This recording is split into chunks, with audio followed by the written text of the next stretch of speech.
நான் நினைச்சே பார்க்கல இப்படி நடக்குன்னுட்டு. ஒரே நாள்லயே எங்க வாழ்க்கை மாறிடுச்சு ராகவானால. நல்லதே நடக்கணும் ஐயாவுக்கு. நாங்க நல்லா இருப்போம். ஒரு டிராக்டர் ஒரு கலப்பையோட எல்லாம் பாத்தீங்கன்னா 10 லட்ச ரூபா, கண்டிப்பா 10 லட்ச ரூபா குறையாம வரும். அந்த ஒரு 10 லட்ச ரூபாய ஒரு சாதாரணமா ஒரே நாள்ல அசால்ட்டா கொடுக்கறது கண்டிப்பா மாஸ்டர் அண்ணனுடைய மரியாதைக்குரிய மாஸ்டர் அண்ணனுக்கு என் மனமார்ந்த நன்றி. இதெல்லாம் ரொம்ப உயிர் இருக்கிற வரைக்கும் மறக்க மாட்டேன். எங்களை வாழ வச்ச தெய்வம். Love you master.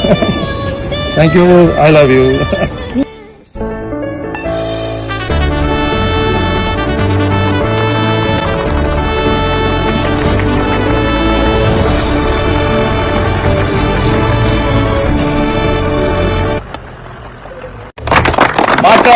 மாற்றம்